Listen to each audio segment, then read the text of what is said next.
ঘড়িতে 12টা বেজে 702 মিনিট আর শুরু হয়ে গেল আজকের ব্রেকফেল নিউজ। খবর পরিবেশিত হচ্ছে মায়ের দোয়া, চাইনিজ কোরাল, কোপে কোপে শান্তি ও সৌজন্যে। খবর পড়ছি আমরা কান কাটা নাটবল্টু। কি হয়ে গেল ওই দেশের মধ্যে? বিয়ে ছাড়াই ছেলে মেয়ে সংসার করতেছে। আর এটা জনগণ বললে ছেলে মেয়েটি বলে আমরা বিয়ে করেছি, আর কয়েকদিন পর শোনা যায় আমরা বিয়ে করি নাই। এটা কয়েকদিন পর ফাঁস হয়ে যায় যখন মেয়েটি বলে আমরা বিয়ে করি নাই এবং ছেলেটি যায় থানায়। বিশেষ দ্রষ্টব্য, আমি কোনো সেলিব্রিটিকে বলি নাই। সঠিক বলেছেন, আপনার বুদ্ধি ভালো। দেশে বেড়েছে রাসেল ভাইপারের উপদ্রব। কিভাবে আসলো, কই থেকে আসলো সেটা জানা যায়নি। তবে এটা জানা গেছে যে রাসেল ভাইপার সাহেবটি দ্রুত বংশ বিস্তার করে। তার থেকে বেশি দ্রুত বংশ বিস্তার করে ফেসবুক কন্টেন্ট ক্রিয়েটররা। যেমন এই কয়েকদিনে রাসেল ভাইপার যতগুলো বাচ্চা না দিয়েছে তার থেকে বেশি রাসেল ভাইপারের ভিডিও ফেসবুকে আপলোড করা হয়েছে। কথা সত্য।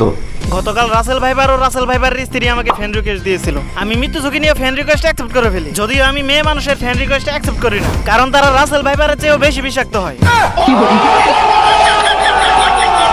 দেশের রাসেল ভাইপারের মতো বেড়েছে ফেসবুক কন্টেন্ট ক্রিয়েটর। তারা ভিডিওর নামে মানুষকে দেখায় সার্কাস, আর কেউ তাদেরকে ভালো কাজ করতে বললে তারা তাদেরকে বলে ভাইরাস। সঠিক বলেছেন, আপনার বুদ্ধি ভালো।